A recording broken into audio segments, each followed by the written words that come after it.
I feel socially behind and worry it'll be an ongoing problem for the rest of my life. I am a 22-year-old woman, navigating the complexities of life on the mild end of the autistic spectrum.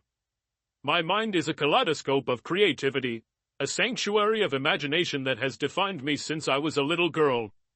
Every step of my journey has been intertwined with artistic pursuits, whether painting, writing, music, or other outlets that allow me to express the intricate tapestry of my inner world. These endeavors are not merely hobbies or professions, they are lifelines, threads that tether me to a sense of purpose in a world that often feels overwhelming and alien. This year marks the beginning of a significant chapter in my life, my final year at university. The path to this moment has been anything but ordinary. My university lies in a country far from home, nearly 2,000 kilometers away. This distance is both a physical and emotional chasm, a reminder of how far I've come in my journey and how much I've had to leave behind. While the unfamiliar culture and uncharted streets of my adopted country have offered their own form of adventure, they have also underscored a profound sense of solitude that I often grapple with. Amidst the whirlwind of lectures, late-night projects, and the constant challenge of finding my footing in a foreign land, I have been fortunate to share my journey with someone special. My partner, a kind and understanding 21-year-old man, came into my life almost 2 years ago. We met during one of those serendipitous university moments, the kind that you don't anticipate but that changes the trajectory of your life in subtle, beautiful ways. Like me, he is also mildly on the spectrum, a commonality that has been both comforting and enlightening in our relationship. He has visited my home country a few times, each visit a tender reminder of how deeply he cares for me. Those moments when he navigates the unfamiliar streets of my hometown, trying local food, and attempting to understand my world, are etched into my memory as evidence of his unwavering commitment.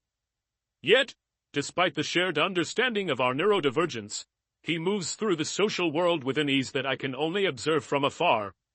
As is often the case for men, he finds it easier to make and maintain friendships. His social circle is vast and vibrant, filled with laughter, shared experiences, and a camaraderie that flows effortlessly. His ability to connect with people is something I deeply admire but also envy. It is not that I long to integrate into his social world or build deep ties with his friends. I am content observing them from the periphery. But watching him thrive in those interactions is a stark reminder of my own struggles, of the connections that seem just out of reach for me. I've tried to unpack these feelings, examining them like one of my creative projects, peeling back the layers to understand their essence.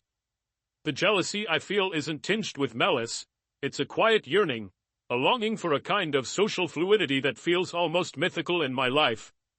It's the wish to have the same ease, to weave effortlessly into the fabric of human connection without the constant self-doubt and second-guessing that accompany every attempt to reach out. And yet, my envy is tinged with guilt. I love my partner deeply and want only the best for him. His social successes should be a source of joy, not a mirror reflecting my perceived inadequacies. But the heart is rarely so rational. As much as I celebrate his wins, I can't help but feel like I am standing still while he and others around me forge ahead, building lives filled with the richness of shared experiences. As I prepare to return to university for this final year, I carry with me the weight of these emotions, an intricate mix of pride, gratitude, and longing. The question looms, can I find my place in this vast, interconnected world? Or will I always feel like a solitary figure, observing life from the margins, both when I'm at university alongside my partner and when I'm back home for the breaks between semesters? I find myself feeling an unshakable sense of isolation, as though the world is spinning forward and I am somehow being left behind. It's not a sudden realization, but a slow, creeping awareness that has grown over time, like the shadow of a cloud that stretches wider and darker until it obscures the light entirely. At university, life moves quickly, an endless parade of new classes, group projects, and fleeting conversations in hallways. My partner is often my anchor, someone who shares my perspective and understands the challenges I face. But even with him by my side, there's a sense of detachment from the bustling world around us. I watch as my peers form friendships that seem so natural, bonds that materialize over shared meals, late-night study sessions, or spontaneous weekend trips. Their lives seem to be a montage of joyful, intertwined moments, while I struggle to break through the invisible barrier that seems to separate me from those connections. The feeling is even more pronounced when I return home. Home, a place that should offer comfort and familiarity, has become another stage for this same dissonance. The people I grew up with, my classmates from primary and secondary school, have scattered across the map, building lives that I observe from a distance. Social media is an endless stream of milestones, a new job, a first apartment, an engagement announcement, and even astonishingly a few baby photos. It's not that I begrudge them their happiness or their achievements, I don't.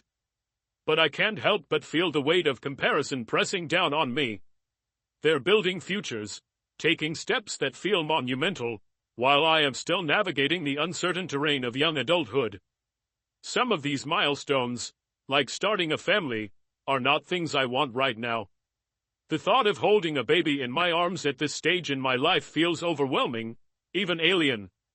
But someday, I do want that. And the realization that someday might not come for me in the way it does for others so seamlessly, so naturally fills me with a quiet dread. What strikes me most deeply, though, is not their milestones themselves, but the sense of belonging they seem to have. They have circles of friends who celebrate these moments with them, people who show up for them without hesitation. They are invited, included, remembered. And as I sit alone, staring at the unanswered messages on my phone or rereading the carefully written letters I've sent without reply, the contrast couldn't feel starker. I've tried. I've really tried. I've reached out with texts that begin with a tentative "Hey, it's been a while. How are things going?" I've organized meetups, both in person and online, hoping to bridge the distance and rekindle old bonds. I've even taken to writing letters, with their intimacy and thoughtfulness, which I hoped might cut through the noise of modern communication and remind my friends of the connections we once shared. But more often than not, my efforts are met with silence, or worse, polite but hollow responses that don't lead anywhere. Each rejection, each unanswered message, feels like a small fracture in my spirit. It's not just the disappointment of being ignored, it's the nagging thought that perhaps I'm the problem.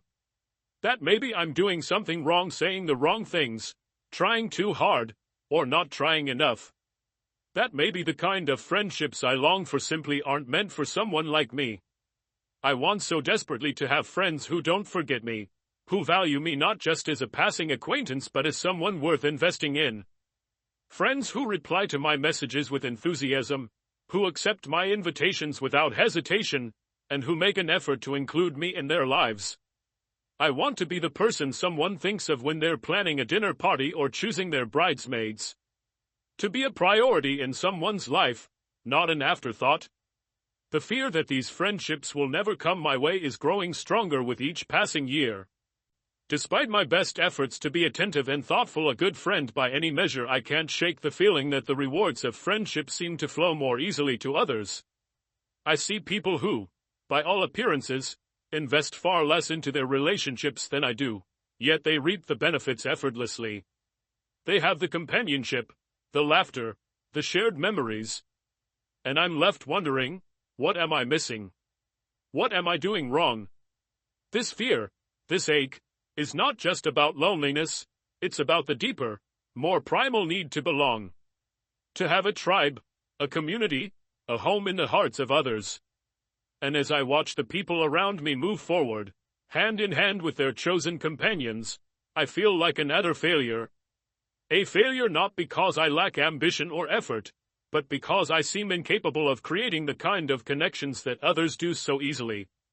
The longing gnaws at me, a persistent reminder of the life I want but can't seem to grasp. And as I sit here, trying to untangle my thoughts and make sense of this emptiness, I wonder, is there hope for someone like me? Or am I destined to walk this path alone, watching from the sidelines as others build the lives I can only dream of? I understand, logically, that moving between countries for my studies means I've been living a life defined by transition, one that lacks the consistency many of my peers have. This has always been my reality, half my heart in one place, half in another. The distance has forced me to straddle two worlds, neither of which feels wholly like home.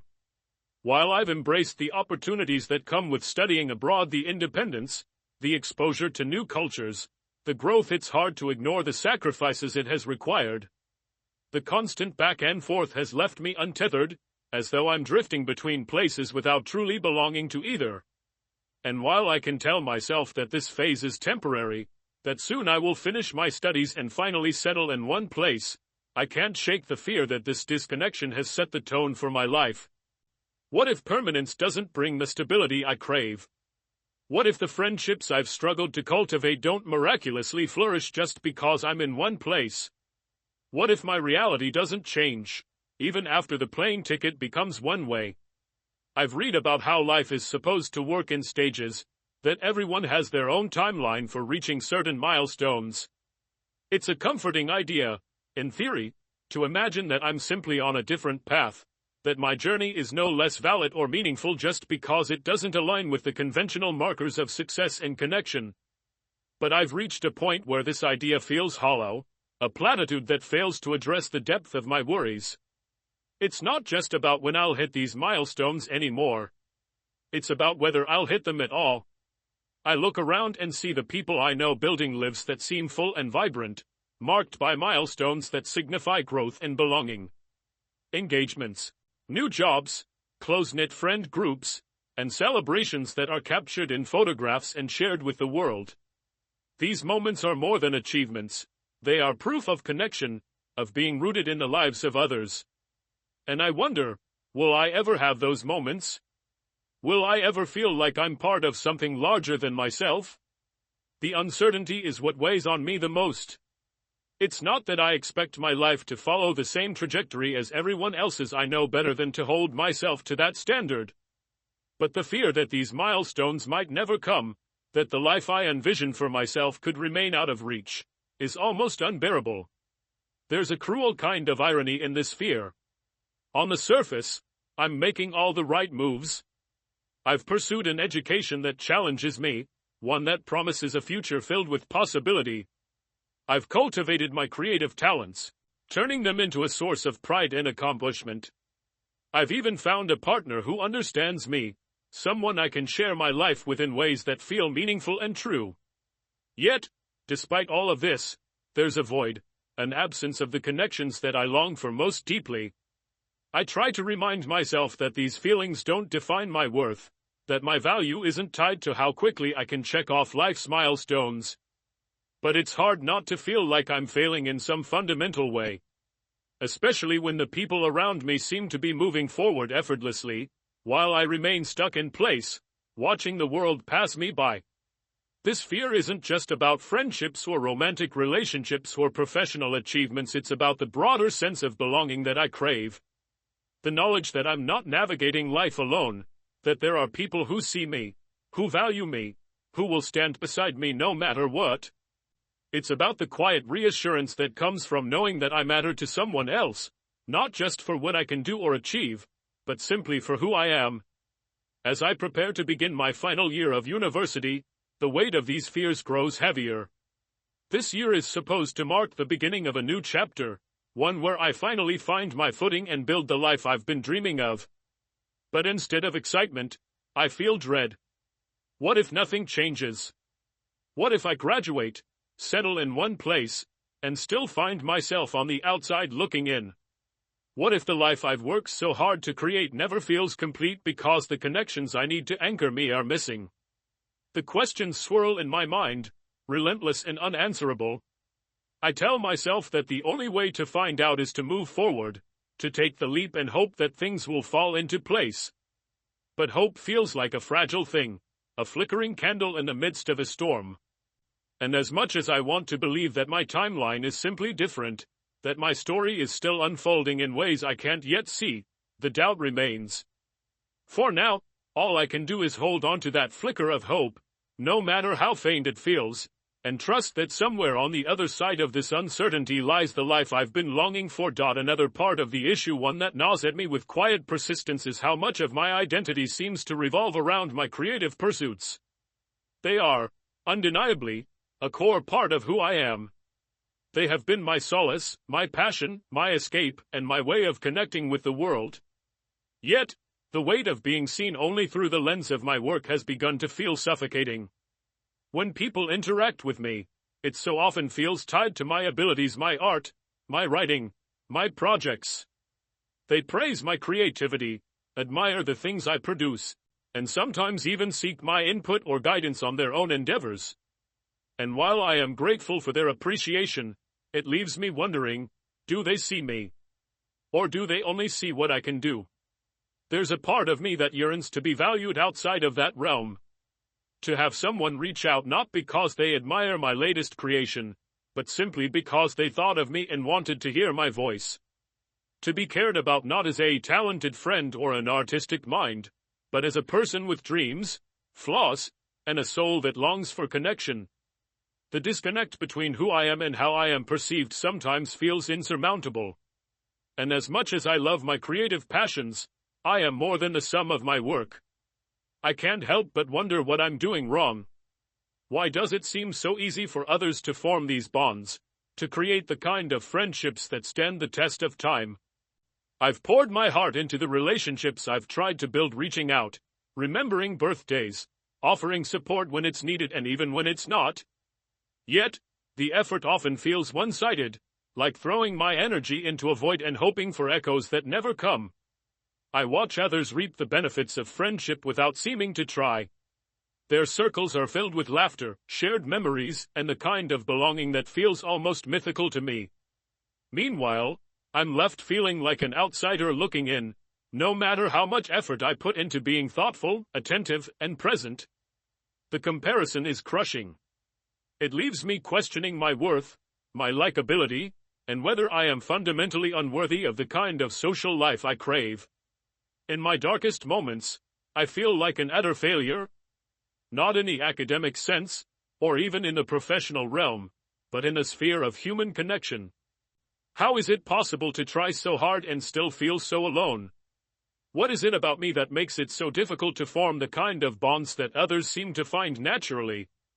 Yet, even as these thoughts weigh on me, there is a part of me that refuses to give up hope. I remind myself that life is unpredictable, that connections can form in the most unexpected ways. Perhaps the friendships I've longed for are still ahead, waiting in the places I have yet to explore. Perhaps I am not as alone as I sometimes feel. Maybe part of the answer lies in changing my perspective. Instead of focusing on what I lack, I can start to appreciate what I do have: the small, quiet moments of connection, the partner who loves me for who I am, the passions that bring me joy and fulfillment. Perhaps the key isn't to try harder, but to find the spaces where I can belong without forcing it, where my effort is met with equal enthusiasm. I also realize that some of the weight I carry is self-imposed. I've held myself to impossibly high standards, expecting to achieve a perfect balance of creativity, relationships, and personal growth all at once. But maybe it's okay to let go of the timeline I've constructed in my head, to accept that life doesn't always unfold the way we expect it to. Maybe the milestones I long for will come in their own time, or in ways I haven't yet imagined. As I prepare to move forward, I hold on to one simple truth: I am worthy of love and connection, not because of what I can create or achieve, but because of who I am. And while the journey to finding my place may be longer and more winding than I hoped, it is a journey worth taking. The social life I dream of may not come overnight, but I will keep trying, keep reaching, and keep believing that I deserve it. And maybe, just maybe, the next chapter of my life will bring with it the connections I've been searching for, the kind of friendships that don't just see me, but truly know me.